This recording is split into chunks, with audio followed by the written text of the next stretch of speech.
لله رب العالمين وبه نستعين على أمور الدين أشرف الأنبياء والمرسلين سيدنا وقدوتنا محمد وعلى آله وصحبه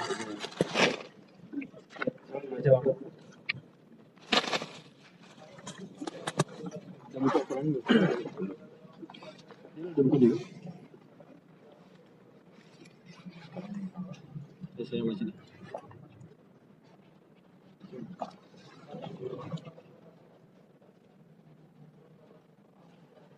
Ayat 114 ya. Surat An-Nisa ayat 114. Halamannya halaman 97. Halaman 97 bagi Quran yang mayoritas. Quran mayoritas 97, kecuali yang cetakan tertentu itu beda.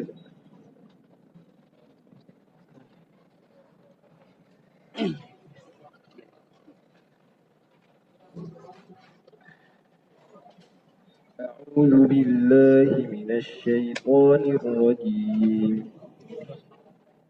بسم الله الرحمن الرحيم. لا خير في كثير من نجواهم إلا من أمر بصدقة أو معروف أو إصلاح بين الناس ومن يفعل ذلك ابتغاء مرضات الله فسوف يؤتيه أجرا عظيما. ومن يشاقق الرسول من بعد ما تبين له الهدى ويتبع غير سبيل المؤمنين نوله ما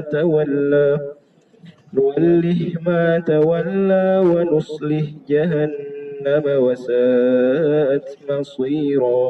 إن الله لا يغفر أن يشرك به ويغفر ما دون ذلك لمن يشاء ومن يشرك بالله فقد ضل ضلالا بعيدا.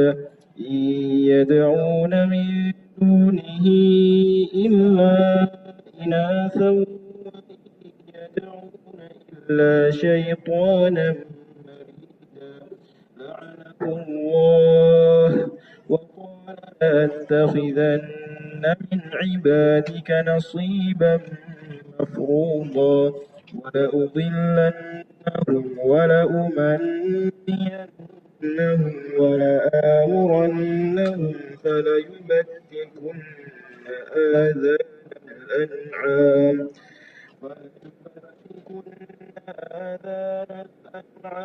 ولآمرنهم فليغيرن خلق الله ومن يتخذ الشيطان وليا من دون الله فقد خسر خسرانا مبينا.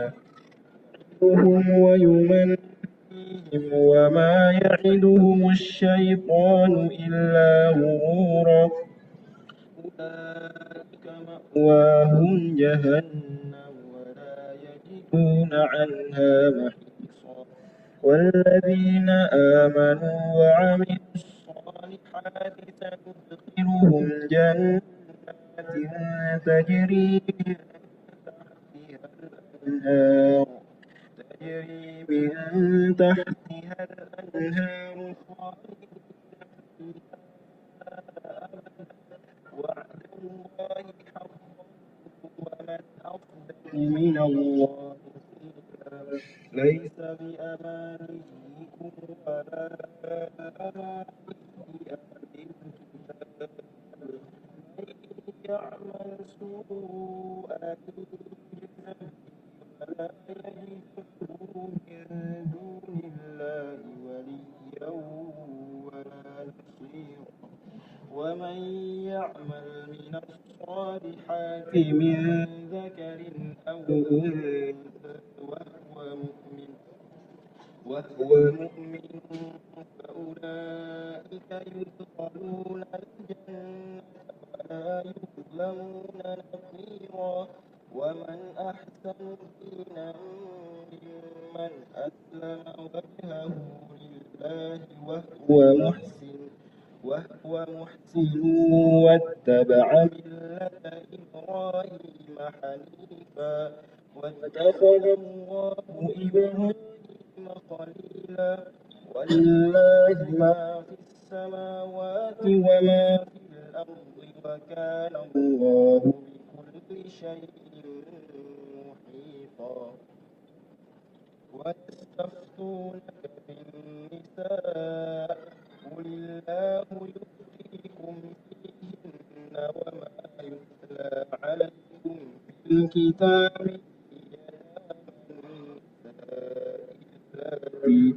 اللاتي لا تؤتونهن ما كتب لهن وترغبون أن تنكحوهن والمستضعفين من الولدان وأن تقوموا لليتامى بالقسط وما تفعلوا من خير فإن الله كان به عليما. Subhanahu wa ta'ala, Allah Subhanahu wa ta'ala berfirman, tidak ada kebaikan pada kebanyakan bisikan-bisikan mereka atau saling berbisik mereka. Jadi najwa artinya saling berbisik. Dikata Allah Subhanahu wa ta'ala, kalau ada orang berbisik-bisik, saling berbisik, berdiskusi atau merencanakan sesuatu secara tersembunyi, ini kata Allah Subhanahu wa ta'ala tidak ada kebaikan. Itu tidak baik. Kecuali orang mengajak pada perbuatan yang baik, yang ma'ruf, atau menganjurkan untuk perdamaian sesama manusia. Barang siapa yang berlaku demikian karena mencari keridhaan Allah Subhanahu wa ta'ala, niscaya akan kami berikan kepadanya pahala yang besar. Ini kata para ahli tafsir seperti Imam Al-Baqawi masih berkaitan kisah Tu'mah. Kisah siapa? Kisah Tu'mah yang sebelumnya. Dimana Tu'mah ini dia orang munafik, kemudian mencuri. Setelah itu hasil curiannya taruh di mana? Di rumah orang Yahudi. Jadi Tu'mah mencuri, kemudian hasil curian ditaruh di rumah orang Yahudi, sehingga akhirnya terlemparlah tuduhan kepada orang Yahudi. Apalagi Yahudi lagi mencuri, Yahudi pula.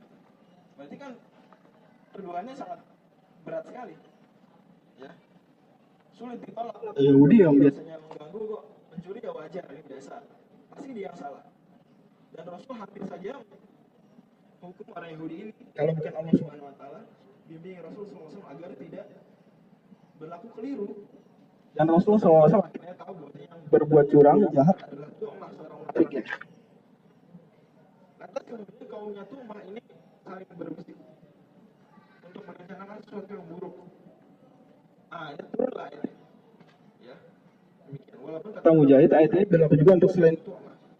Siapapun yang merencanakan sebuah tindakan yang buruk secara sunyi-sunyi saling berbisik, maka itu tidak ada kebaikannya.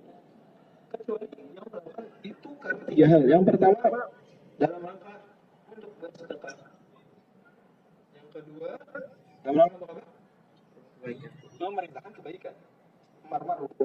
Dan kata Syekh As-Sa'di, ketika ada ma'ruf saja tanpa ada munkar, kalau ada kata-kata memerintahkan yang ma'ruf, tapi nggak ada di situ melarang dari yang munkar, maka masuk di situ melarang dari yang munkar. Demikian kata beliau. Karena melarang dari munkar itu perbuatannya bukan ma'ruf, kan? Ya, jadi amar ma'ruf itu sudah mengcover nahi munkar juga. Apalagi kema'rufan itu tidak akan terwujud secara utuh kalau masih ada munkar. Misalnya memerintahkan yang ma'ruf, memerintahkan supaya menutup aurat, maka tidak terlaksana dan sempurna kecuali ada larangan apa? Jangan tampakkan aurat. Memerintahkan yang ma'ruf, menundukkan pandangan, maka tidak sempurna menundukkan pandangan kalau tidak ada nahi munkar berupa jangan lihat-lihat yang Anda, jangan buka konten-konten negatif di HP Anda, dan seterusnya. Jadi lihat ini au ma'ruf ini maksudnya juga termasuk juga melarang dari munkar. Demikian. Tapi kalau ada dua-duanya berarti ma'ruf itu yang memerintahkan yang do, ya. Kalau nahi munkar berarti don't. Kemudian yang ketiga adalah dalam rangka perdamaian secara bersama manusia. Dan kata Abu Hamzah dalam tafsir Abu Dawud, tafsir Al-Azhar, karena memang tiga hal ini sangat layak untuk didiskusikan dan direncanakan secara sembunyi-sembunyi. Jadi kenapa Allah Subhanahu wa taala mengkhususkan 3 hal ini? Gitu ya.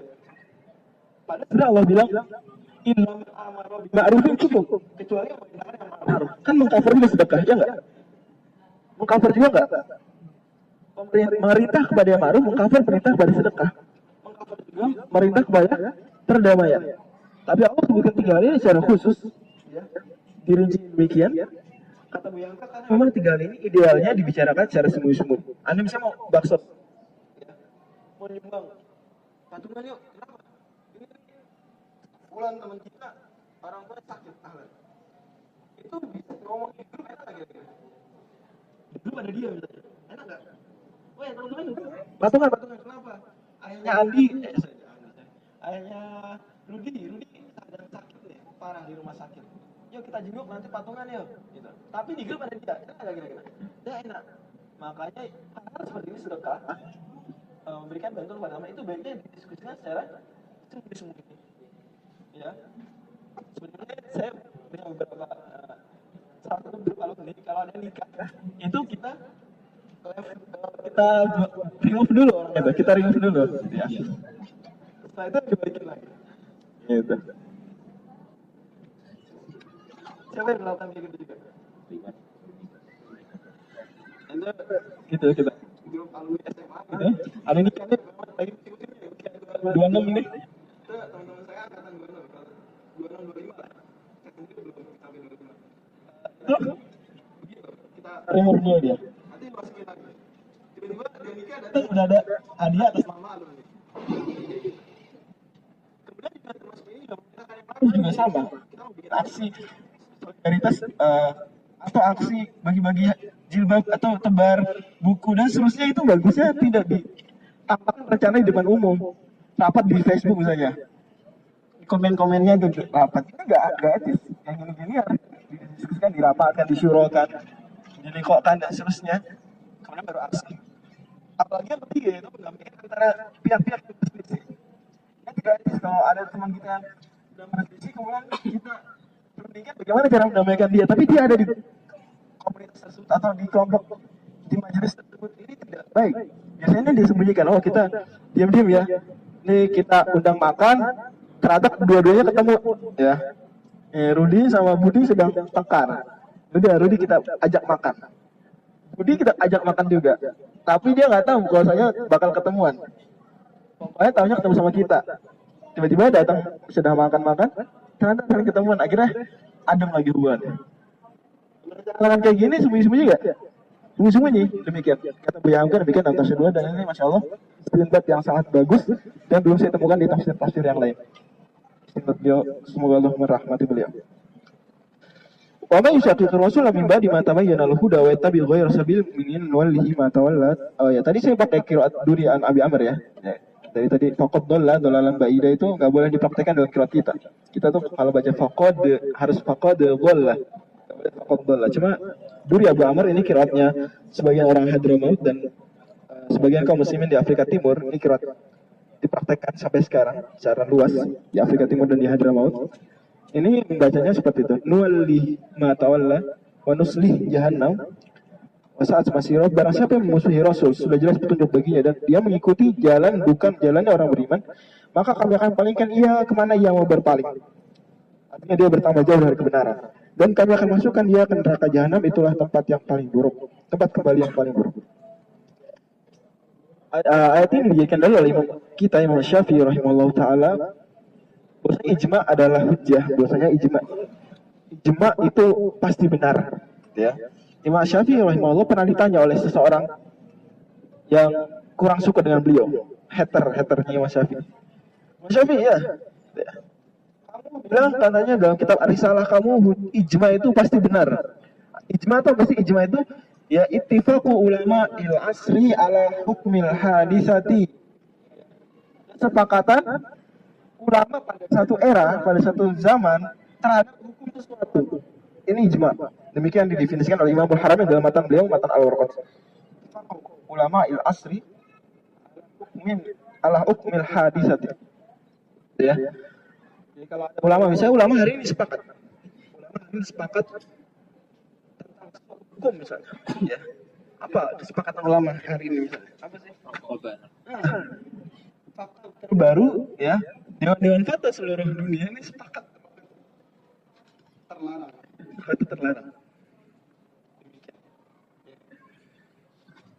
Katanya seperti itu, katanya. Sebagian mereka bilang khilaf itu dulu, sekarang sudah ijma. Ya. Tertulis di Fatwa Jakim Malaysia itu demikian. Jadi mereka kerajaan Malaysia itu ditulis ikhtilafnya itu dulu, sekarang sudah ijma. Ya, Al-Azhar jelas sekali fatwanya. Darul Ifta Al-Azhar Mesir itu jelas sekali. Tapi saya tidak tahu ini ijmanya bagaimana. Apakah masih ada yang menyelisih, misalnya ulama-ulama di Indonesia mungkin atau ulama-ulama di mana menyelisih? Mungkin saja. Tapi ijma ini sudah terdokumentasikan di buku-buku ijma. Apa buku misalnya yang mengumpulkan ijma-ijma? Buku Al-Ijma karya siapa? Ibnu Munzir. Buku Al-Ijma karya Ibnu Munzir sudah terjemahkan kalau nggak salah Pustaka Al-Akbar. Hari sekarang sudah mulai pameran bukunya ya. Senayan itu bisa dilihat Pustaka Akbar itu menerbitkan Ijma Al-Ijma. Buku lain misalnya Maratibul Ijma karya Ibnu Hazm, Maratibul Ijma karya Ibnu Hazm, dan ijma-ijma ini tertulis juga di buku-buku fikih komparasi seperti Al-Mughni, Al-Majmu', Al-Istidkar, gitu ya. Fathul Qadir ini tertulis mereka pasti menyinggung hal-hal yang disepakati ulama. Saya ulama hari ini ijma bahwasanya narkoba itu haram. Itu ijma. Itu kalau ijma ini pasti nih. Ini tidak ada ulama satupun yang mengatakan narkoba itu halal dengan alasan tidak ada di Al-Quran dan Sunnah yang melarang narkoba. Ada nggak yang melarang narkoba? Tidak ada. Berarti ulama hari ini sudah berijma. Demikian dalam keputusan Majma' Fikih juga bahwasanya narkoba ini haram. Kemudian ijma lagi misalnya contohnya ijma hari ini ya. Kalau ijma yang dulu banyak. Ijma hari ini misalnya ulama sepakat zakat. Uang itu ada zakat. Uang, dolar, rupiah, euro itu ada zakatnya. Sekalipun tidak ada di Al-Quran hadis yang menjelaskan zakat uang. Ada nggak? Ada nggak zakat uang? Tidak ada. Ya, zakat uang tidak ada. Tapi semua ulama sepakat hari ini uang itu ada zakat. Ya, mereka ntar berselisih pendapat. Kiasnya kemana? Ke emas apa ke perak? Ya, jumhur ulama demikian kata Syekh Dr. Yusuf Al-Qaradawi dalam kitab beliau Fiqh Zakah. Jumhur ulama hari ini itu kebanyakan mereka mengkiaskannya ke emas karena emas ini masih menjadi standar kekayaan seperti uang, seperti dinar pada zaman dahulu. Jadi dinar dan dirham itu dulu standar kekayaan. Tapi hari ini menjadi standar kekayaan bukan perak tapi apa? Emas. Kemudian dulu Rasulullah SAW itu 1 dinar 10 dirham. 1 dinar 10 dirham. Pada satu masa di era-era khalifah itu 9 dirham. Pada satu masa 11 dirham. 1 dinar, ya. Tapi hari ini jauh sekali. Ya. 1 dinar itu 2 jutaan. 1 dirham itu 60-an ribu. 1 dirham, sorry. Dinar itu 2 jutaan. Ya. Kemudian 2.200.000 sekian. Kemudian itu kemarin update terbaru di gradina.com. Kemudian di dirhamnya 60-an ribu. 66 sekian, 66.000 sekian. Berarti jauh sekali, ya nggak? Jauh sekali. Dan di zaman Rasul 1 dinar itu bisa membeli 1 kambing, gitu ya. Sekarang masih ya nggak? Nah, 10 dirham di zaman Nabi bisa beli kambing. 10 dirham di zaman kambing. Sekarang bisa nggak? 600.000, ya. 700.000 deh beli kambing. Susu kambing, susunya aja. Kambing apa itu? Akikah itu paling murah itu 900. Itu kambingnya nggak tahu itu, maksudnya kudusnya seperti apa. Mungkin usianya saja sudah cocok, tapi bobotnya belum. Dan ijma ini banyak dia, ijma zina haram, ijma pokoknya ijma ini berlaku baik ada nas dalam Al-Quran maupun tidak. Ya, kalau ada nas dalam Al-Quran maka ijma ini menguatkan dan menghentikan khilaf. Jadi nggak boleh ada Quran khilaf. Enggak. Menurut saya ayat ini tidak mengharamkan zina. Hanya gini misalnya. Zina itu tidak haram. Yang diharamkan itu pemerkosaan saja. Zina itu kalau sudah masuk tidak haram. Demikian tafsiran saya. Ini nggak bisa. Ya, karena ulama sudah terlanjur berijma ya. Terlanjur berijma zina itu haram. Memang demikian ijma kalau sudah teng gitu ya, sudah ketok palu itu sudah nggak boleh ada yang punya pendapat lain, nggak berlaku, pasti salah, pasti salah. Demikian yang dijelaskan Imam Syafi'i. Itu demikian ijma. Jadi kalau ulama sudah sepakat, itu orang yang belakangan nggak boleh mengeluarkan pendapat terbaru, nggak boleh. Ya, jangankan ijma, ya. Kalau ulama zaman dulu khilaf itu dua pendapat, itu nggak boleh menurut pendapat jumhur ahli usul fikih, nggak boleh orang-orang belakangan mendatangkan pendapat yang ketiga. Jadi ulama zaman dulu khilaf, yang satu bilang wajib, satu lagi bilang sunnah. Kemudian ada orang zaman sekarang bilang enggak, saya punya pendapat baru, mubah. Ini nggak boleh, ini pasti salah. Demikian mayoritas ahli usul fikih pendapat demikian, ya. Karena seolah-olah ulama terdahulu telah berijma hukumnya itu tidak mubah, enggak. Hukumnya itu pasti di atas mubah. Kalau maksudnya wajib, gitu ya. Sehingga demikian. Dari mana kau bisa dapat ayat ini ijma? Ya ini Imam Syafi'i ditanya tadi sama hater tadi ya. Imam Syafi'i, kamu bilang di kitab Ar-Risalah ijma itu hujjah. Dalilnya mana? Dari Al-Quran. Imam Syafi'i bilang, ya udah, diam dulu ya. Saya mau cari dalilnya. Ya. Kemudian Imam Syafi'i menghatamkan Al-Quran 3 kali. Demikian disebutkan Imam Al-Baihaqi dalam Manaqib beliau. Terus setelah khatam 3 kali, baru Imam Syafi'i datang orang ini mengatakan dalilnya adalah ayat ini. Wa may yushaqiqir rasul min ba'di ma tabayyana lahu. Saya menyelisih Rasul setelah jelas petunjuk baginya. Wa yattabi ghayra sabilil mu'minin, dan dia mengikuti selain jalannya orang beriman. Ini ijma, berarti mengikuti selain ijma. Orang-orang beriman semuanya memilih A, dia doang memilih B. Berarti dia pasti salah. Pasti dia salah. Pasti yang benar itu jalan orang beriman. Tapi harus semuanya sepakat. Kalau suara mayoritas saja belum. Sebenarnya mayoritas ulama itu belum ijma dan masih bisa salah. Sekedar mayoritas saja. Tapi kalau sudah sepakat seluruhnya itu pasti benar, tidak salah. Berdasarkan hadis juga, hadis riwayat Abu Dawud dan lain-lain, la tajtami'u ummati ala dhalalah. Umatku tidak akan bersepakat di atas kesesatan. Jadi nggak mungkin ulama-ulama ini sepakat hukumnya ini sepakat semua ya satu kata ketok palu. Kemudian itu salah, mustahil. Allah Subhanahu wa taala tidak akan membiarkan umat ini tersesat. Sebagian boleh lah, salah sebagian boleh. Nanti kan yang lain melarang, menahi mungkar. Tapi semuanya salah, mustahil. Mustahil menurut Islam salah semuanya mustahil. Ya, pasti ada. Ya. La tazalu ta'ifatun min ummati dhahiratan 'alal haqq. La yadurru man khalafahum wa la man khadalahum hatta ya'ti amru. Ya, wa hum 'ala dzalik. Demikian hadis riwayat Bukhari. Senantiasa akan ada kelompok dari umatku yang tetap teguh di atas kebenaran. Berarti nggak mungkin umat Islam ini semuanya salah. Nggak mungkin. Pasti ada sekelompok minoritaskah, mayoritaskah yang pegang teguh di atas kebenaran. Kemudian Allah Subhanahu berfirman, Allah tidak akan mengampuni dosa orang-orang yang mempersekutukannya, dan dia mengampuni dosa selain itu bagi siapa yang dia kehendaki.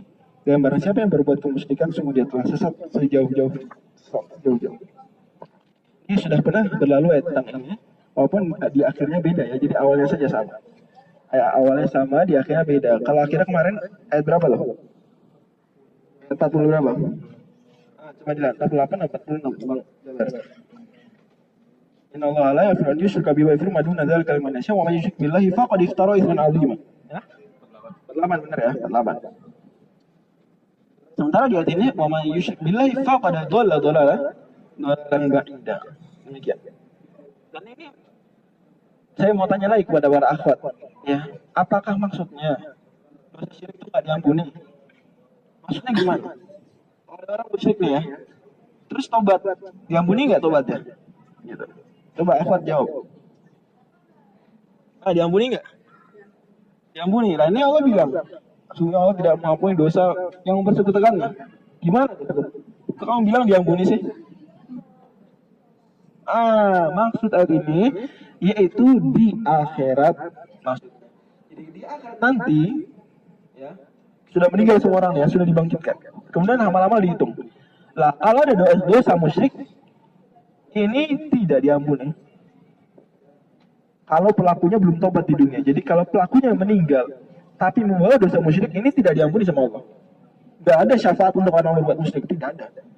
Ya, Anda ter-PHP-kan kalau mengharap syafaat pada Anda musyrik, tidak. Kemudian, tapi kalau ada dosa selain musyrik dan belum tobat di akhirat bagaimana? Bagaimana akhwat?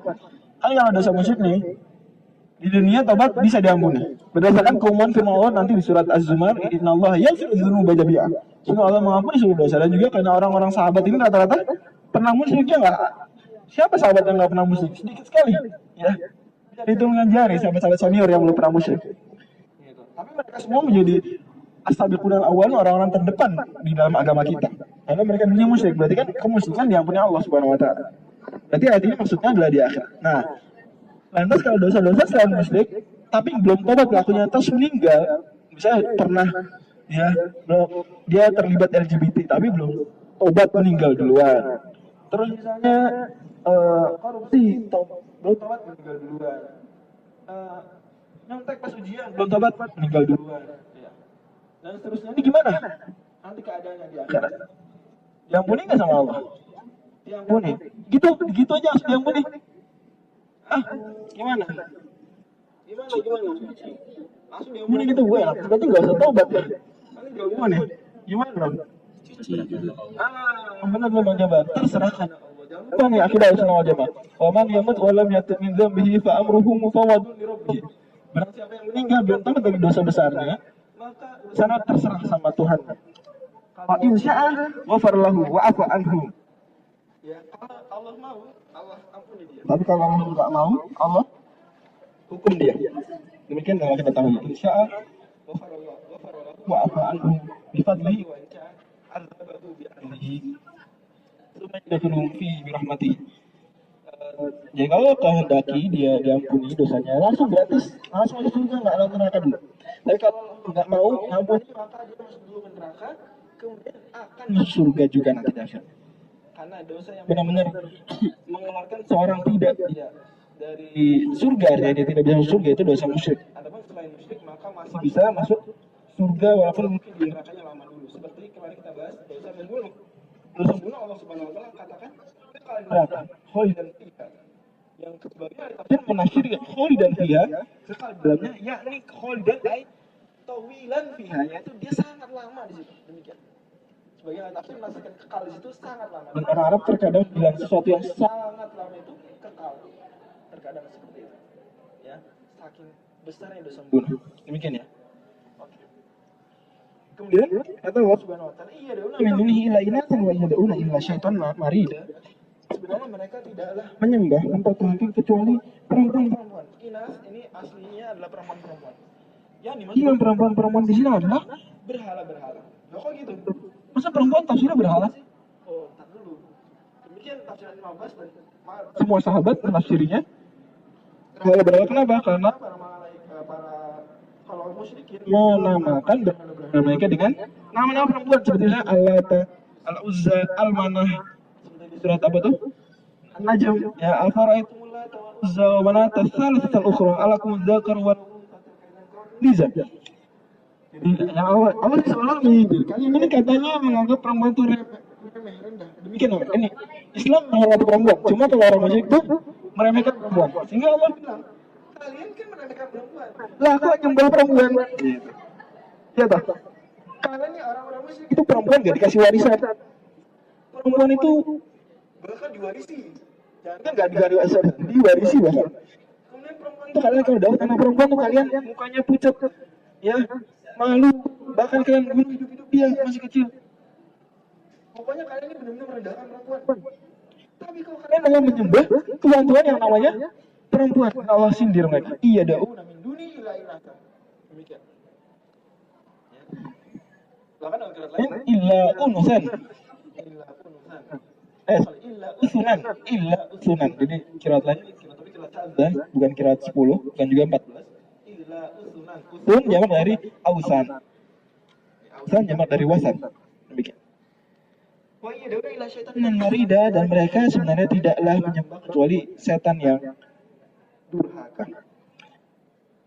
Syekh Nawawi Al-Jawi Al-Bantani, semoga Allah merahmati beliau dalam tafsir beliau Al-Mamarahul Labid. Jadi wa iya dauna ila syaitan marina, maksud beliau kata beliau, maksud Allah Subhanahu wa taala, mereka sebenarnya ketika menyembah berhala tidak menyembah berhala itu sebenarnya. Tapi yang mereka sembah sejatinya adalah setan. Karena setan yang memerintahkan dan membisikkan mereka untuk menyembah berhala. Berarti sebenarnya mereka telah mempertuhankan dan memperturutkan setan. Demikian. Sebagaimana kita para ulama terkenal sekali mengatakan ateis itu sebenarnya menuhankan akal dan hawa nafsu. Ateis itu ketika mereka bilang kami tidak menuhankan siapapun, bohong. Mereka itu kalau nggak menuhankan hawa nafsu, menuhankan akal, ya kalau nggak menuhankan setan, tanpa mereka sadari. Bahkan orang-orang yang ngaku tidak beragama itu mereka bilang ini itu mereka ini mengkultuskan pencetus keyakinan tersebut, isma tersebut. Mau saya di negeri tersebut ya, di negeri tersebut ini setan ada perayaannya, bahkan dibikin patung yang gede dari emas. Nah ini Anda merasa tidak beragama, tapi karena mengkultuskan ya tokoh Anda, kemudian Lenin juga di negeri tersebut itu juga demikian dihormati sedemikian, bahkan dijadikan nama kota Leningrad. Pokoknya Anda dihormati sekali tokoh-tokoh pemahaman isme tersebut ya. Berarti Anda sebenarnya bohong. Anda bohong diri Anda sendiri. Anda mengatakan tidak menuhankan siapapun, sejatinya Anda telah menuhankan manusia itu sendiri. Anda oh iya, dan ya setan lagi adalah anak Allah, semoga Allah melaknat dia, atau maksudnya Allah telah melaknat dia. Setiap ada kata-kata la'anahullah, ini maknanya dua. Makna pertama, Allah telah melaknatnya. Dan ini makna yang tampak.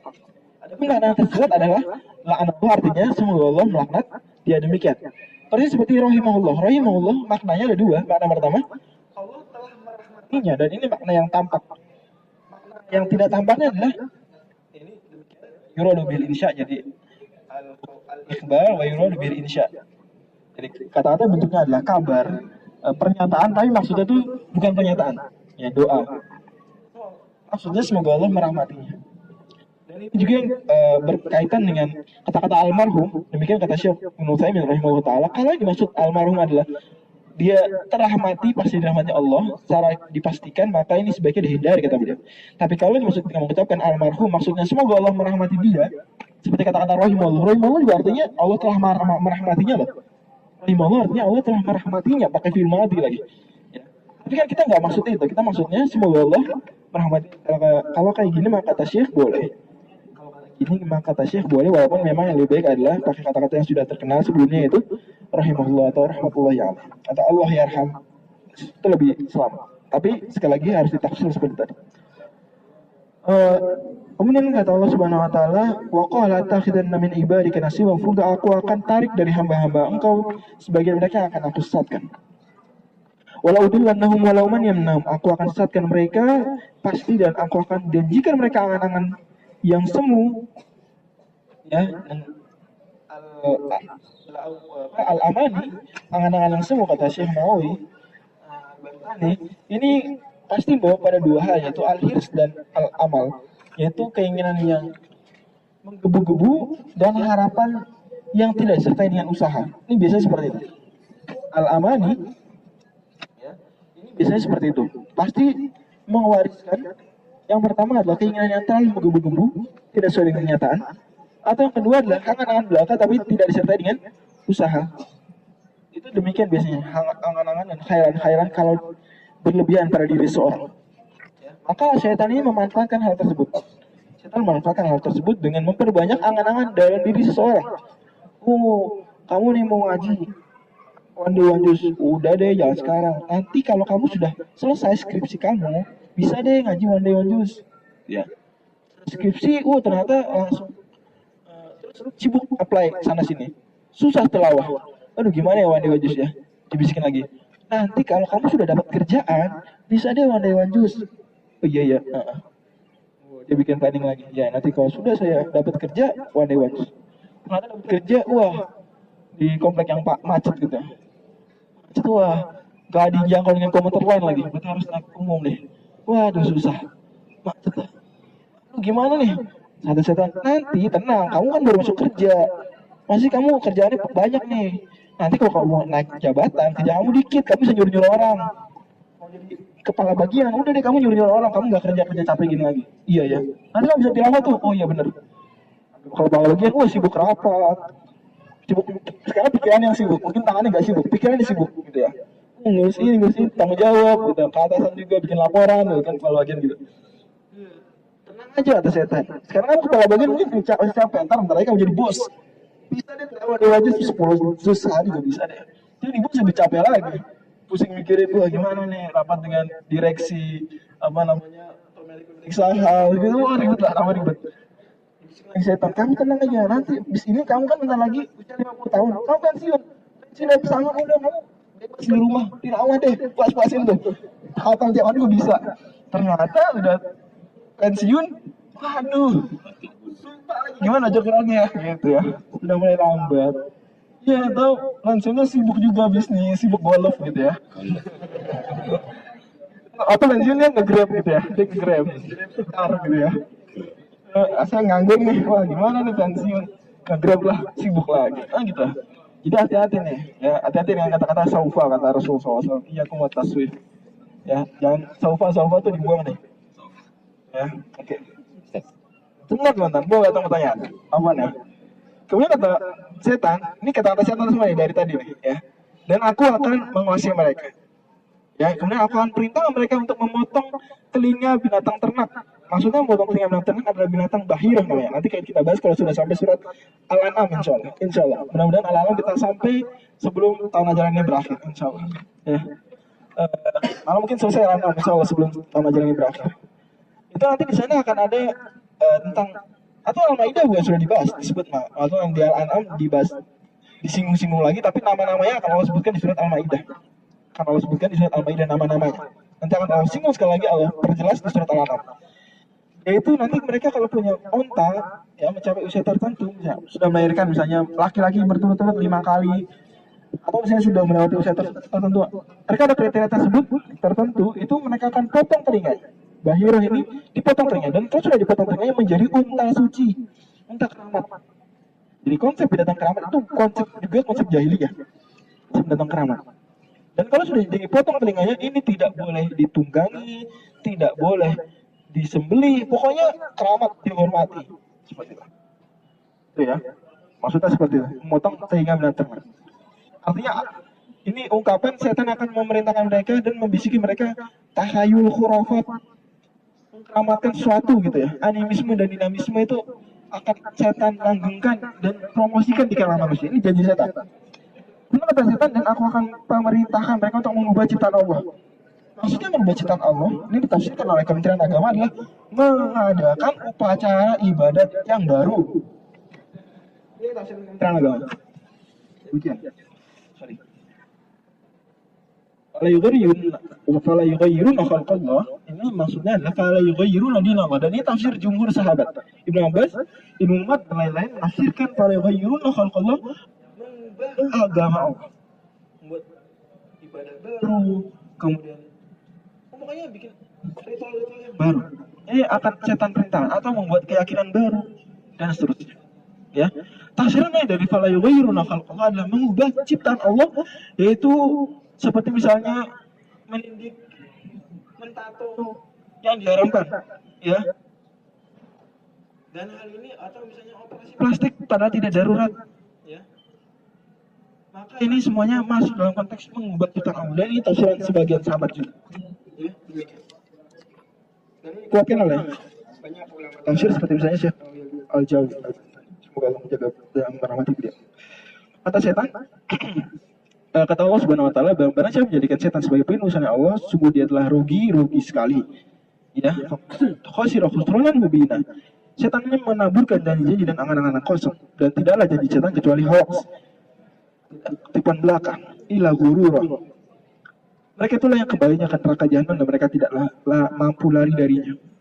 Kemudian Allah Subhanahu wa taala membalas janji setan dengan janjinya. Jadi Allah mengkantar janji setan yang hoax tadi dengan janji-janjinya yang pasti valid benar adanya. Allah Subhanahu wa taala dan orang-orang yang beramal soleh, beriman dan beramal soleh akan Allah masukkan dia ke dalam surga yang mengalir di bawahnya sungai-sungai dan mereka kekal di dalamnya. Janji Allah itu benar dan siapakah yang lebih benar janjinya daripada Allah Subhanahu wa taala? Siapa yang lebih jujur perkataan daripada Allah Subhanahu wa taala? Di sini ada banyak sekali tauqidah sebenarnya, yaitu Allah menegaskan wa'adallahi haqqan khalidina fiha abada, khalidin sudah kekal. Allah tambahkan abada. Wa'adallah ini taukid lagi. Haqqan taukid lagi. Wa man asdaqul qila ini istifham takririah. Lagi-lagi bernada penegasan. Jadi Allah Subhanahu wa taala membalas Taukidnya setan tadi dengan nun taukid, Allah balas dengan taukid yang lebih bervariasi dan lebih kuat daripada taukidnya setan. Ya, jadi Allah balas janji setan yang hoax dan janjinya yang pasti benar. Kemudian kata Allah Subhanahu wa taala, "Laisa bi amaniikum wala amani ahli kitab." Surga itu ya, bukanlah angan-angan kamu belaka dan bukan juga angan-angan ahli kitab. Kalian di sini amaniikum, ini ada dua tafsiran. Tafsiran pertama adalah laisa bi amaniikum ya musyriki Makkah. Bukan angan-angan kalian wahai musyrik Makkah. Karena orang-orang musyrik Makkah ini berangan-angan apa? Oh, kalau kita sudah meninggal sudah tidak ada lagi surga, tidak ada lagi neraka. Sama saja. Demikian la ba'sa wala jaza, demikian dalam ayat dalam orang-orang musyrik mengatakan la ba'sa wala jaza, tidak ada kehidupan setelah mati, tidak ada pula surga neraka. Maka Allah tidak demikian, tidaklah faktanya seperti angan-angan kalian wahai orang-orang musyrik Makkah. Tidak pula seperti angan-angan orang ahli kitab. Ahli kitab bukan angan-angan la yadkhulul jannata illa man kana hudan aw nasara. Tidak akan masuk surga kecuali orang Yahudi, tidak masuk surga kecuali orang Nasrani. Orang-orang Yahudi juga mengatakan ya la nadkhulun nar gimana? Illa ayyaman ma'dudat. Ya, kami tidak akan masuk neraka kecuali lan tamasana naru illa ayyaman ma'dudat. Di surat Ali Imran, di surat Al-Baqarah lan tamasana naru illa ayyaman ma'dudat. Jadi akan-akan Yahudi adalah mereka itu masuk neraka tapi cuma 7 hari atau cuma 40 hari saja. Ini akan-akan mereka. Tidak ada dalilnya, tidak ada buktinya, tidak ada perjanjian yang di atas sepertinya. Maka Allah tidak seperti yang kalian angankan oleh musyrikin Makkah, tidak pula seperti yang Yahudi Nasrani angankan. Tafsiran yang kedua adalah tidak seperti yang kalian angankan oleh kaum muslimin, tidak pula seperti yang diangankan orang ahli kitab. Yakni tafsirannya seperti ditafsirkan Ibnu Katsir, yakni kalian orang muslim jangan cuma berangan-angan kalian kita masuk surga kok, nanti tenang aja, tidak apa-apa korupsi wes nanti masuk surga, tidak apa-apa kita curang dalam ujian toh nanti juga masuk surga. Wah, pokoknya angan-angan seperti itu, tenang nanti dapat syafaat kanjeng Nabi, tapi setiap harinya datang ke lokalisasi, tenang kalian nanti dapat syafaat. Maka Allah laisa bi amanikum, tidak seperti itu. Surga neraka tuh kehidupan di akhirat tidak seperti angan-angan kalian baik kaum muslimin. Jangan kalian beranggapan oh tadi kan innallaha la yaghfiru an yushraka bihi wa yaghfiru ma duna dzalika liman yasha. Enggak apa-apa kita korupsi yang penting nanti di ujung-ujungnya masuk surga. Enggak apa-apa kita begini dan begitu. Enggak seperti itu. Tidak perlu seperti angan-angan ahli kitab. Kenapa? Karena ahli kitab pun demikian sama seperti kalian. Ahli kitab ini enggak apa-apa dosa. Nanti gampang diampuni kok sama pemuka agamanya. Tenang nanti mendapatkan syafaatnya Nabi I gitu ya. Syafaatnya Nabi I. Surga. Tenang, Nabi I sudah mengorbankan dirinya demi keselamatan kita. Kita tidak akan masuk neraka. Karena sudah ditebus oleh Nabi I demikian. Ya. Demikian yang keyakinan ahli kitab seperti itu adanya. Maka Allah tidak seperti yang kalian angankan oleh orang muslim, tidak juga seperti yang anak-anak ahli kitab. Kalian dan orang ahli kitab sama-sama kalau kalian berdosa akan dihukum. Seperti itu. Ya. Allah Subhanahu wa taala, "May ya'mal su'ayyu jazabi", siapa yang berbuat dosa akan dibalas. Ya. Dan tidak akan mendapatkan penolong nanti selain Allah. Dan barang siapa, kata Allah, ini kaidah umumnya. Kalian wahai muslim, kalian wahai ahli kitab, kalian wahai musyrik, ini kaidah umum buat kalian semua. Berlaku untuk kalian semua tanpa terkecuali. Barang siapa beramal saleh baik laki-laki maupun perempuan. Ya, dan dalam keadaan mukmin wa huwa mukmin, ya, maka dia akan masuk surga dan dia tidak akan dianiaya sedikit pun. Ya, tidak akan dianiaya sedikit pun. Dan amal soleh ketika disebutkan dengan iman, ya, maka itu penegasan dari iman tersebut. Karena iman sudah mencakup amal soleh. Ada ayatnya, mana? Illalladzina amanu wa sholihat. Itu amal sudah mencakup amal soleh. Kan dalam konsep Islam iman itu mencakup keyakinan hati, pernyataan dengan lisan dan juga bukti dengan amal perbuatan. Ya. Kemudian ada wa amilus sholihat dan beramal soleh. Maksudnya bukan berarti iman tidak termasuk amal soleh atau amal soleh bukan iman, bukan. Tapi ini penegasan bahwasanya iman itu sudah ada amal solehnya, tapi perlu ditegaskan lagi. Jangan sampai kalian lupa beramal soleh. Demikian. Jadi ini seperti namanya dzikrul khos ba'dal am, menyebutkan yang khusus setelah sebutkan yang umum. Dan kita juga kadang-kadang dalam bahasa Indonesia seperti itu. Kepada seluruh mahasiswa atau gini, kepada Bang Jabar, Bang Ridwan dan juga seluruh mahasiswa FE gitu ya saya.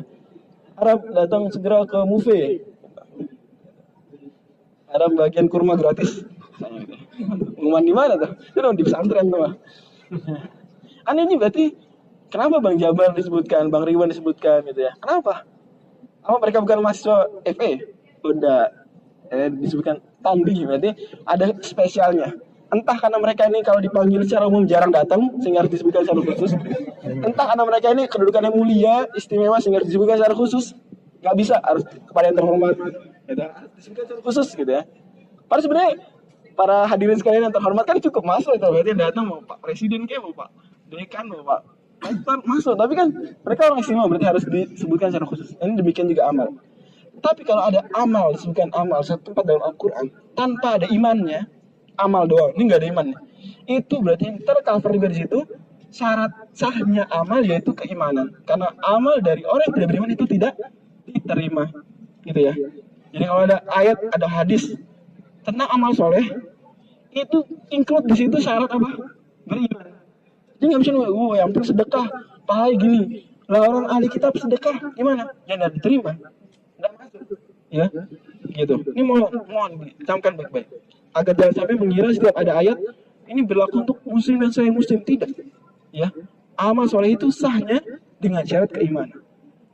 Karena syarat sah diterimanya amal ada dua, ikhlas dan ittiba. Dan ikhlas ini nggak mungkin tanpa iman. Ikhlas ini nggak mungkin tanpa iman. Ya, orang beriman saja belum tentu ikhlas, apalagi orang yang tidak beriman mustahil ikhlas. Dia telah isyrok, bahkan bukan ikhlas tapi isyrok, bukan akhlas tapi asyrok. Menurut Allah Subhanahu Wa Taala, dan siapa kalau lebih baik agama ya daripada orang-orang yang telah menyerahkan, ya telah berislam, menyerahkan wajahnya dan dirinya pada Allah Subhanahu Wa Taala dan mengerjakan kebajikan. Ini penegasan dari ayat sebelumnya. Jadi jangan sampai orang ahli kitab ini kegeeran. Mengira ayat sebelumnya juga berlaku untuk mereka. Tuh kalian orang Islam, itu bukan angan-angan kalian. Masuk surga juga buat kita, enggak gitu. Ya Allah tegaskan di sini siapa yang lebih baik daripada orang yang beragama Islam dan menyerahkan dirinya pada Allah Subhanahu Wa Taala dan mengikuti agama yang lurus, yaitu agama Nabi Ibrahim. Milah Ibrahim Hanifah, milah Ibrahim. Dan milah Ibrahim, agama yang lurus adalah agama tauhid, adalah agama tauhid. Dan seluruh agama para nabi dari Nabi Adam sampai Nabi Muhammad SAW semuanya agama tauhid, semuanya Islam agama. Wasamakum muslimina min qablu wa fi hadza, dalam akhir surat Al-Hajj. Surat Al-Hajj ayat 78 Allah berfirman, "Wasamakum muslimina min qablu wa fi hadza." Dia Allah yang telah menamakan kalian muslimin sebelumnya dan sesudahnya. Jadi Nabi Adam itu muslim, Nabi Nuh muslim, Nabi terus muslim. Nah pertanyaan, ada pertanyaan ditanyakan teman-teman ITB kemarin, sepekan lalu kurang lebih, jika ada orang di sana. Kenapa kok yang disebutkan milah Ibrahim, bukan milah Nuh gitu ya? Pembina adalah yang pertama kali dengan tegas melawan kemusyrikan. Ya toh? Siapa nabi yang dengan tegas melawan kemusyrikan pertama kali? Nabi Nuh, dan dia adalah rasul pertama. Gitu ya. Kenapa milah Ibrahim? Maka dikatakan para ahli tafsir, ya, termasuk Imam Al-Baghawi rahimahullah taala, khusus Ibrahim dikhususkan spesial milah Ibrahim. Kenapa? Karena dia diklaim oleh seluruh agama. Ibrahim diklaim oleh seluruh agama. Ibrahim diklaim oleh orang Yahudi, diklaim juga oleh orang Nasrani, bahkan diklaim juga oleh orang-orang musyrik Mekah.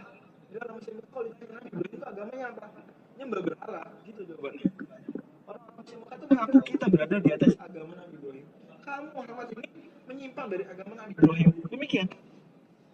Ya. Orang Yahudi pun demikian. Nabi Ibrahim itu Yahudi. Orang Nasrani pun demikian. Nabi Ibrahim itu Abraham itu Nasrani. Makanya ada ayat belum lama kita bahas, maka anak Ibrahim Yahudiyan wala Nasraniyan walakin kana hanifan musliman wa ma kana musyrikan. Nabi Ibrahim bukan Yahudi, bukan pula Nasrani, bukan pula, tapi dia orang Muslim, bukan orang musyrik. Ini membatas seluruhnya. Bahkan ya, ada riset terbaru, ini tahun 2000-an, berarti nggak terbaru banget ya. Ini mengatakan bahwa Brahma itu Ibrahim. Brahma itu Ibrahim. Nah, saya pernah baca hasil riset kita. Ini riset ahli sejarah di Universitas King Saud ya. King Saud University di Riyadh, tahu ya, KSU. Ini salah satu dosennya mengeluarkan penelitian Brahma itu ternyata Ibrahim. Kemudian dia yang ngecek kitab-kitab suci tersebut dan mendapati ada bukti-bukti tauhid. Nah, tapi begitulah adanya, semakin jauh itu semakin banyak penyimpangan. Buya Hamka sendiri menyatakan kan Kongfuce itu nabi gitu. Buya Hamka, kemungkinan besar kata Buya Kongfuce itu nabi. ketika beliau mengkaji ajaran-ajaran kaum kufur yang ternyata beliau jawabin dengan sabda-sabda para nabi, ajaran-ajaran di kitab suci. Akan tapi tetap saja mereka masuk hitungan itu orang musyrik bukan ahli kitab, karena kitabnya sudah tidak valid lagi, sangat tidak valid lagi, sudah bukan hanya di kotak-kotak sini-sini, tapi sudah benar-benar tidak valid dari asal. Berbeda dengan Yahudi, Taurat dan juga Injil, gitu ya. Mula Allah Subhanahu Wa Taala ya selanjutnya. Jadi kenapa Nabi Ibrahim dikhususkan? Kenapa? Karena Nabi Ibrahim diklaim oleh seluruh agama. Dan itu doa Nabi Ibrahim semua. Nabi Ibrahim itu berdoa, waj'alni lisana sidqin fil akhirin. Surat Asy-Syu'ara. Ya Allah, jadikanlah aku dipuji oleh seluruh manusia sesudah dan terbukti seluruh manusia itu mengagung-agungkan Nabi Ibrahim, menempatkan Nabi Ibrahim di kedudukan yang terhormat. Demikian. Waj'alni lisana sidqin fil akhirin. Doa beliau dalam surat Asy-Syu'ara. Ini kata Allah Subhanahu Wa Taala, dan sungguh Allah telah menjadikan Ibrahim sebagai khalilnya. Sebagai apa? Khalil. Khalil ini kata Mukatsir menyatakan, dan ini dijelaskan para ahli bahasa, al-khalil adalah kekasih yang paling dekat. Al-khalil itu artinya kekasih yang paling dekat. Di kata-kata ya lam yang kata sebagai ahli tafsir sebagai Imam Bawahi, yakni laisa fi mahabbatihi khalal, tidak ada kurang dan cacat sedikit pun dalam kecintaan terhadapnya. Kalau Ibnu Qayyim sendiri menafsirkan khalil namanya lam karena al-mahabbah tatakhallalu fi jasadihi.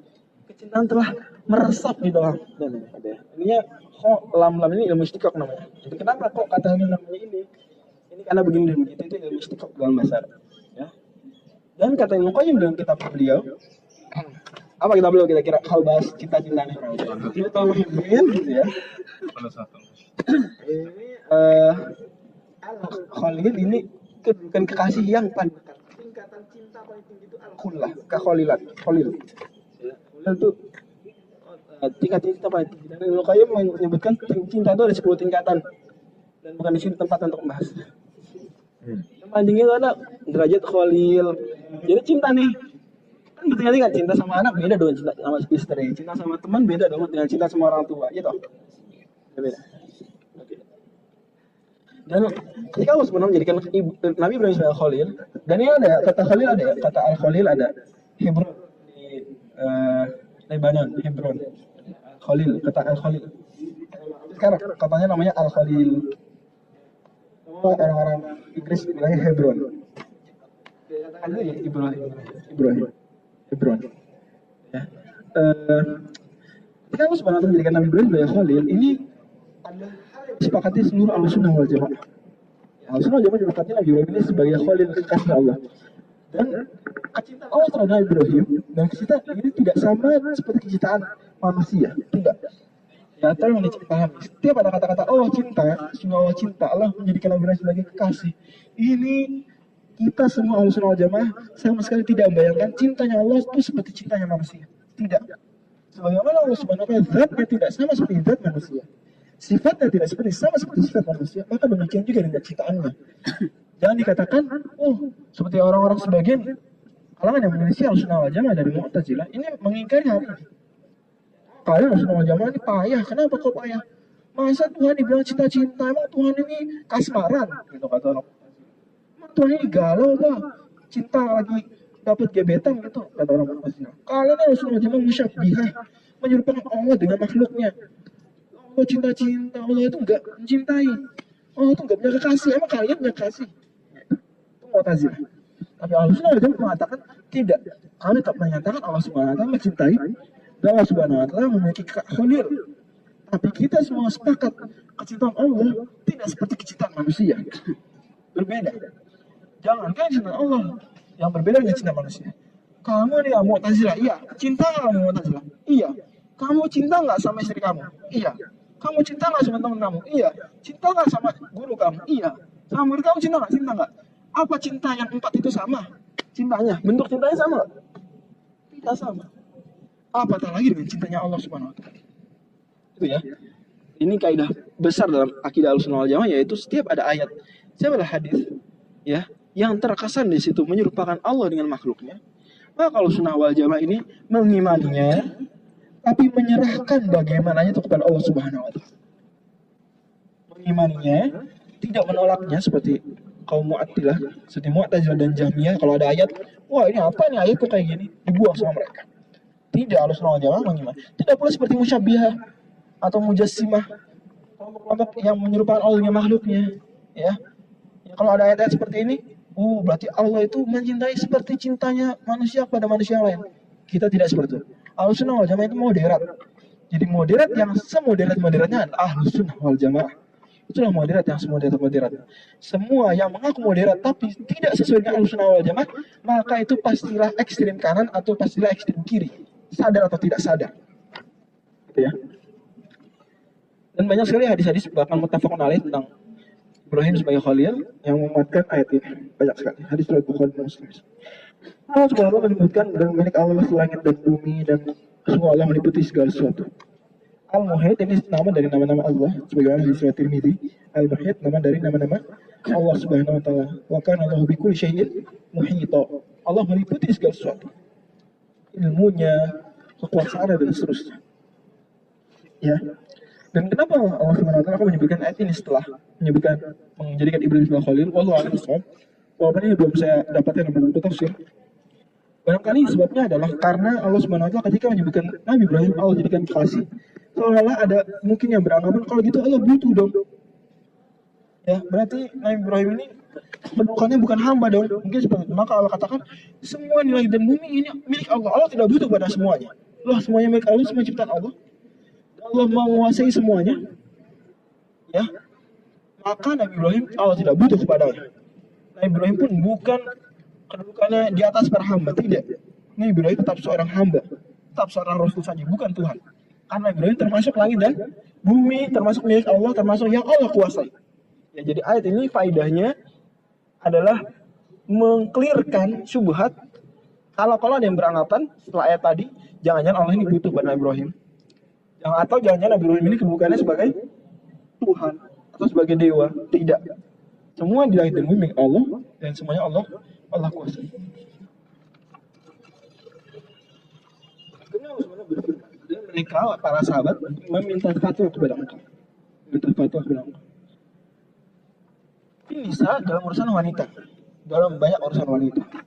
Bahkan surat ini, surat An-Nisa ini turun memang membahas hal-hal yang berkaitan dengan wanita. Dan banyak ayat-ayat lain yang membahas juga wanita. Surat Al-Ahzab, surat An-Nur, surat At-Talaq, At-Tahrim gitu ya.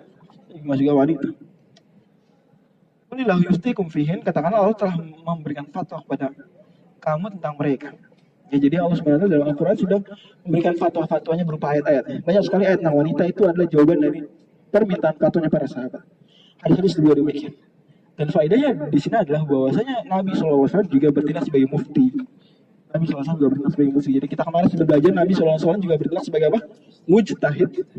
Di sini kita dapat lagi faedah bahwa Nabi SAW bertindak sebagai mufti. Demikian. Ya, yang mufti kerjaannya memberikan fatwa. Nabi juga sebagai qadhi, memberikan putusan. Nabi SAW banyak rangkap jabatan. Ya.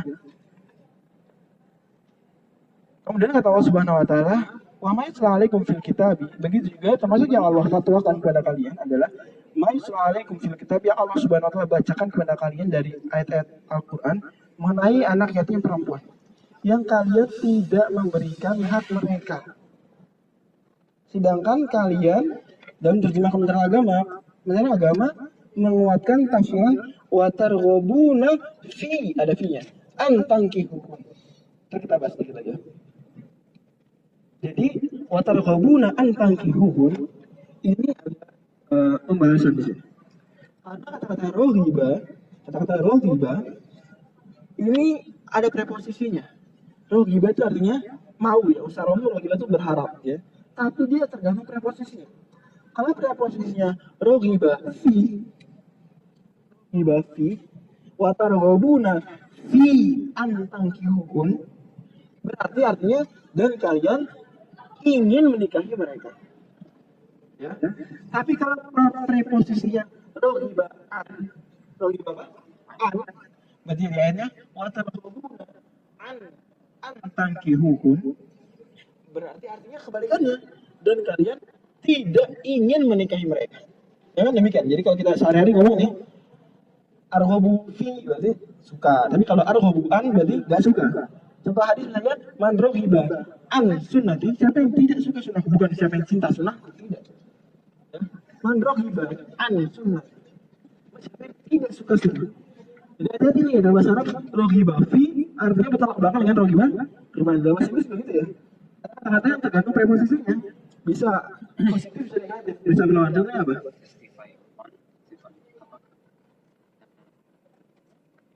Oh, misalnya. Testify against you.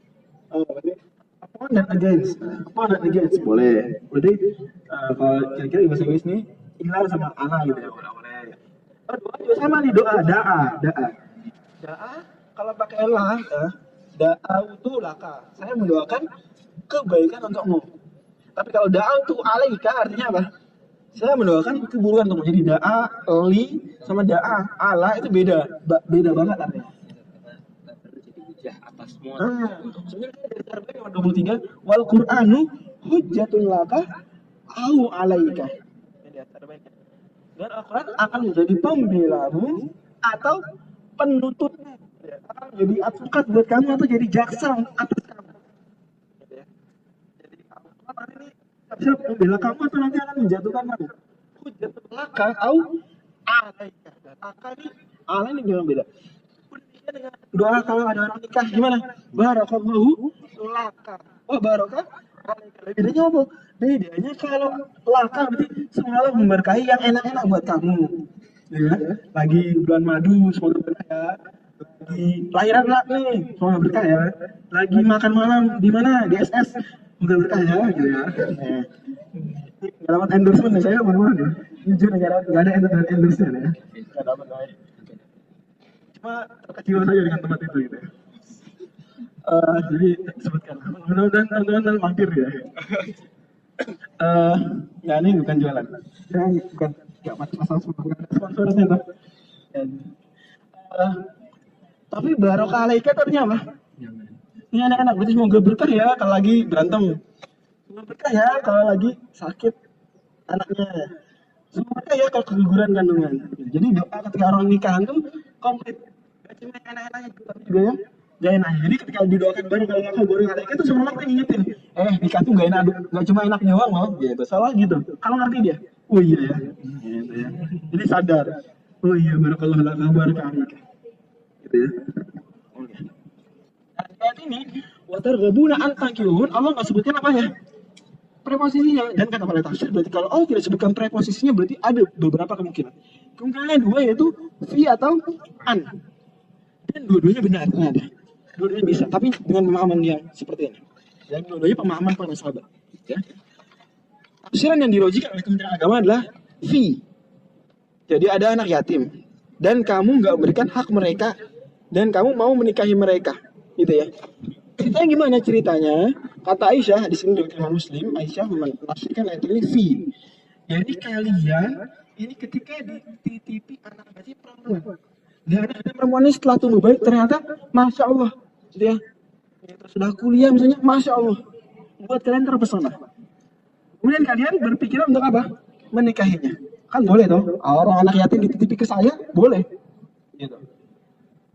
Tapi kalian ketika menikahinya berpikiran, oh saya kan sudah ngurusin dia dari kecil, berarti bolehlah saya nikahnya maharnya nggak standar. Kali ini masya Allah ya anak apa ya anak apa sih FFUI gitu ya, anak FFUI maka standar maharnya misalnya sekian juta.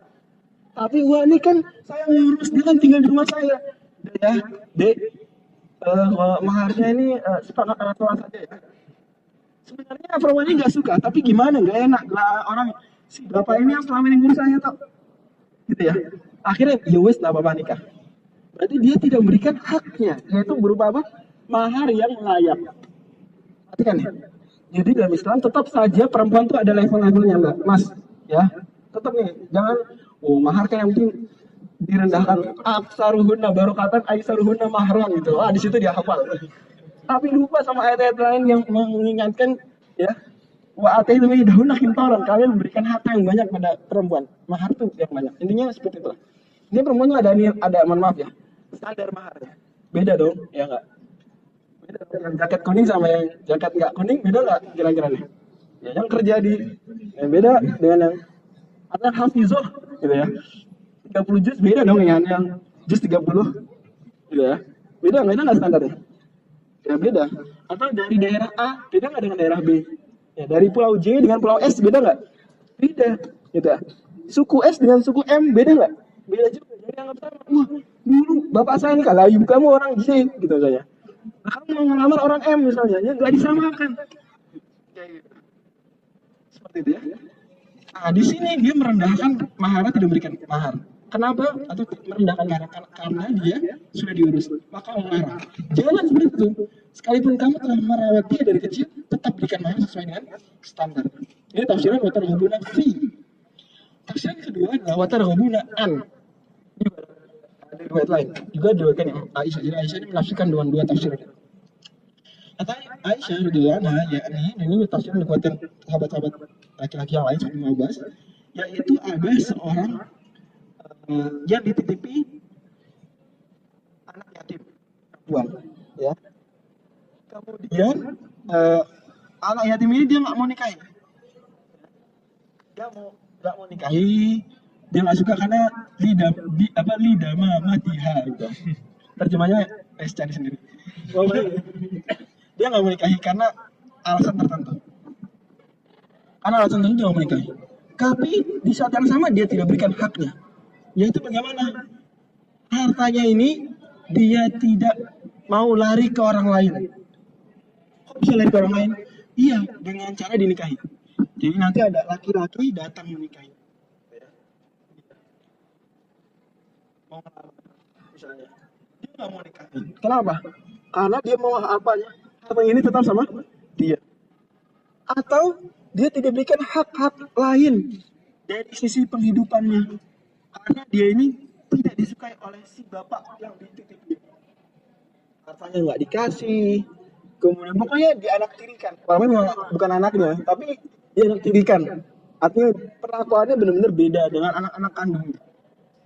Ini orang juga. Jangan sampai kalian kalau tidak menyukai dia, kalian tidak ingin menikahi dia, tapi di saat yang sama kalian tidak memberikan hak-haknya.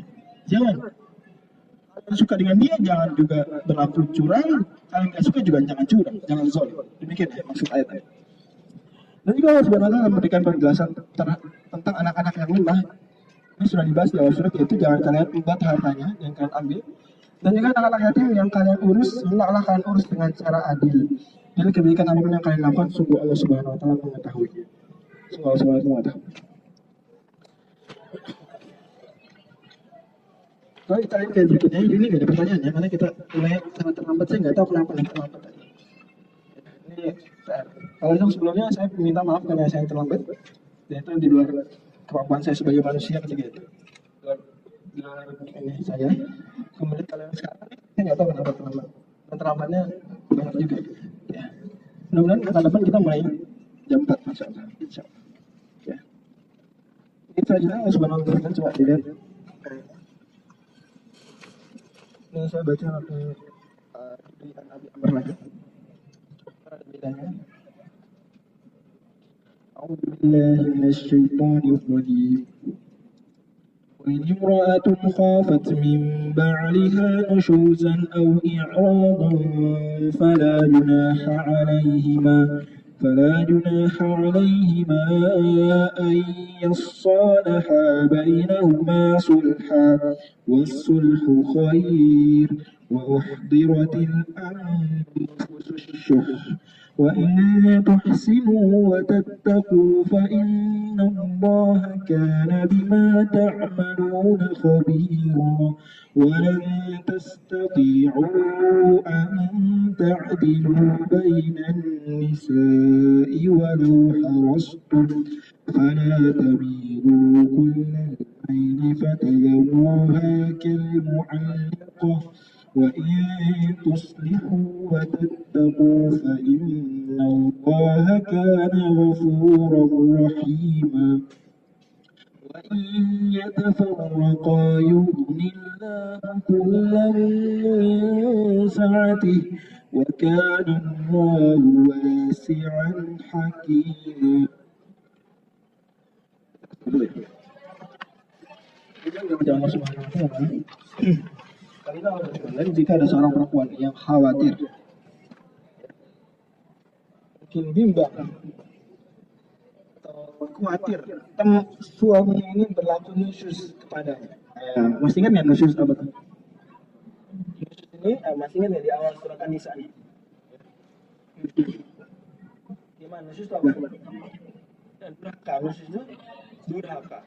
Jadi ternyata dalam Islam itu konsep nusyuz tidak hanya berlaku pada perempuan. Jadi tidak hanya ada istri durhaka. Tidak juga. Ada juga suami durhaka. Suami nusyuz. Dalilnya mana? Dalilnya ayat ini. Wah ini mar'atun khafat min ba'liha nusyuzan. Kalau seorang perempuan takut suami ini berlaku nusyuz. Ya nusyuz dari kata nasya, zatnya berdiri melampaui batas dari kondisi sebelumnya. Yaitu seperti apa misalnya? Nusyuzan misalnya. Tidak ngasih nafkah. Kemudian misalnya nikah lagi tapi nggak adil. Apalagi misalnya, pokoknya yang gitu-gitu deh. Ya, aku ngerti deh. Pokoknya. Kalau lagi tugas dinas nih, nggak nelpon gitu ya. Apa nih mas, nggak nelpon nih? Waduh. WA juga cuma biru doang, tapi nggak ada reply-nya. Gitu. Ini gimana? Kenapa? Ini. Jadi kalau khawatir, atau misalnya pokok perlakuan tidak adil lah.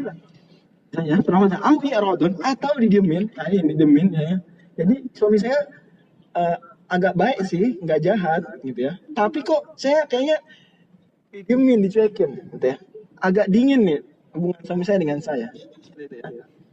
Jadi nusyuz itu perlakuan tidak adil, perlakuan jahat gitu ya. Kalau i'radon tuh suaminya kayak apa? Berpaling, kayak cuek sama dia, ya berpaling. Fala junaha alaihi ma'an yusliha tadi kiraat Abu Amr dan juga kiraat sebagian kiraat lain seperti Ibnu Katsir juga ayyasolaha. Ayyasolatnya ayyata solaha. Itu saling berdamai, saling berkompromi. Maksudnya berdamai di sini berkompromi. Maka tidak mengapa mereka berdua berkompromi dengan satu jalan keluar. Ya. Dan kompromi itu adalah yang terbaik. Akan tapi jiwa-jiwa itu selalu dihiasi dengan dan memang lahir tabiatnya adalah kikir. Kalau kalian berlaku ihsan dan kalian bertakwa niscaya Allah Subhanahu wa taala, sesungguhnya Allah Subhanahu wa taala Maha memperhatikan dan teliti atas perbuatan-perbuatan kalian. Ini terjemahan secara umum. Maksudnya ini gimana sih? Gini. Jadi dikisahkan bahwasanya Rasulullah SAW ini didatangi oleh seorang sahabiyah. Yang sahabiyah ini namanya Amrah. Namanya siapa? Amrah. Ya. Dia ini di madu. Ya. Kan sekarang era terpadu gitu ya. Dipadukan ya. Dipadu gitu. Padukan dengan istri yang baru. Siapa namanya? Si Ahmad ini ngadu ke Rasul. Suami saya ini gini. Gak adil ke saya sudah tua Rasul. Dulu saya muda, dia setia sama saya. Sekarang saya sudah tua, sudah tidak menarik lagi buat dia tiba-tiba nikah lagi yang baru muda, kemudian tidak adil sama saya. Maka Rasulullah SAW akhirnya mendamaikan antara keduanya, bikin kompromi. Komprominya gimana? Oke, nggak apa-apa, kamu jatah bermalamnya di perempuan yang baru ini, anak yang masih muda, lebih banyak nggak apa-apa. Tapi tolong jangan ceraikan saya. Jadi istrinya ini takut diceraikan. Si Amrah ini takut diceraikan. Kalau jangan-jangan saya ntar diceraikan. Maka mendingan kompromi. Komprominya gimana? Tolong jangan diceraikan, tapi nggak apa-apa, jatah bermalamnya nggak apa-apa, dikurangi. Kan dalam fikih memang kosong. Namanya apa? Kosong. Itu jatah bermalam. Yang kosong ini prinsipnya harus adil. 50-50 kalau istrinya cuma 2 berarti harus 1-1 atau 2-2, 3-3 gitu ya. Saya 3 malam di A, 3 malam di B. Ya. 3 malam di Depok, 3 malam di Bandung misalnya, kayak gitu ya. Gitu. Sehari di sehari di Sawangan misalnya, gitu ya. Itu kosong namanya. Nah, tapi kan dia sudah tua, kemudian kalau dia dicerai maka daripada cerai mendingan apa? Ya udah deh, kalau memang lagi kurang umur dengan yang agak tua, sudah tua maka nggak apa-apa jatah bermalam dikurangi, nggak apa-apa. Tapi jangan dicerai. Jadi daripada cerai mendingan dikurangi jatah. Ini ada kompromi. Mendingan mana dicerai atau kompromi gini? perbandingan kayak gini. Dan ternyata ini dipraktikkan oleh Rasul Shallallahu Alaihi Wasallam. Jadi ini kalau ini tafsiran ini tafsiran yang saya kutip dari buku-buku para ulama, Katsir juga Syekh Nawawi, Al-Bantani juga semuanya di ulama Nusantara juga menafsirkan demikian. Rasulullah SAW ini itu ketika Saudah merasa Rasul ini sudah mulai kurang stok dengan dia, ya. Karena Saudah ini paling tua di seluruh istri Rasul, ya. Pokoknya gimana? Akhirnya Saudah ini takut dicerai. Takut diapain? Takut dicerai. Dan dia sudah dengar ada para di sana. Maka Saudah bilang sama Rasul, tolong jangan ceraikan saya yang menjadi istri jenengan di surga, ya. Maka nggak apa-apa, tolong jangan ceraikan saya, tapi saya kasih sebagai bentuk kompromi jatah bermalam yang di rumah saya kasih ke siapa? Kasih ke Aisyah. Dan itu berlaku beberapa bulan sebelum Rasul wafat. Jadi nggak lama, itu beberapa bulan sebelum Rasul wafat saja. Kasih ke Aisyah, ya, kasih ke Aisyah. Maka akhirnya sejauh saat itu sepakat, ya, Saudah itu nggak dapat jatah bermalam. Tapi Rasul tetap main ke rumah dia, cuma nggak nginep di rumah Saudah, ya. Nggak ada jatah khusus. Kalau Rasul mau main ke rumah Saudah dalam rangka bonus saja tidak mengapa, tapi kewajiban itu tidak. Kewajibannya pindah kemana? Ke Aisyah 2 malam, demikian. Hadis riwayat Bukhari. Jadi berlaku dalam semua sisi kehidupan. Jadi kalau ada kompromi, ada suatu permasalahan, maka daripada solusinya mengorbankan salah satu pihak, maka yang terbaik adalah win-win solution. Jadi asulhu artinya apa? Win-win solution. Istilah zaman kerennya tuh asulhu tuh win-win solution. Win-win solution khair. Asul khair. Tapi apa? Wa ukhdatil anfus syuh, jiwa itu ditabiatkan kikir. Jadi selalu mau menang sendiri, gitu ya. Oke. Nah, Allah Subhanahu wa taala walantas nanti dari kalian tidak mampu berbuat adil. Maksudnya adalah adil sini bukan adil dalam bentuk fisik, tapi adil dalam bentuk hati, di hati adil di hati. Dan ini demikian yang disebutkan Rasul. Ya, fa tu'akhidni bima tamliku wal amlik. Wahai Allah Subhanahu wa taala, jangan engkau hukum aku karena ketidakadilanku dalam hal yang tidak aku mampu, yaitu kecintaan, ya. Karena Rasulullah SAW itu memang lebih cinta kepada sebagai istrinya daripada yang lain. Ada favoritnya, prefer terhadap seseorang dari istri-istri Nabi. Demikian tabiat manusia. Tidak hanya tabiat laki-laki, tapi perempuan pun demikian. Kalau ada anak-anaknya nih, maka dia sebenarnya ada tabiat mencintai salah satunya. Kalian tidak akan mampu murni adil dalam cinta, tapi kalian harus adil dalam perlakuan. Ya, Allah Subhanahu wa taala, kalau kalian bertakwa dan memperbaiki hubungan, maka sesungguhnya Allah Subhanahu wa taala Maha mengampuni dan Maha mengasihi. Tapi kalau cerai juga, maka Allah Subhanahu wa taala akan membuat mereka cukup mereka masing-masing yang bercerai ini, dan Allah Subhanahu wa taala Maha luas karunia-Nya lagi Maha bijaksana. Mudah-mudahan apa yang kita kaji pada kita hari ini, kalau ada yang kurang jelas nanti bisa ditanyakan di sekarang, mungkin kertasnya apa nanti dijawabnya di pertemuan depan, atau pertanyaannya disimpan sampai awal pertemuan depan. Soalnya pertemuan depan awalnya kita tanya jawab dulu, insyaallah. Maka mohon datangnya sebelum jam 4. Kita mulai jam 4. Mohon maaf.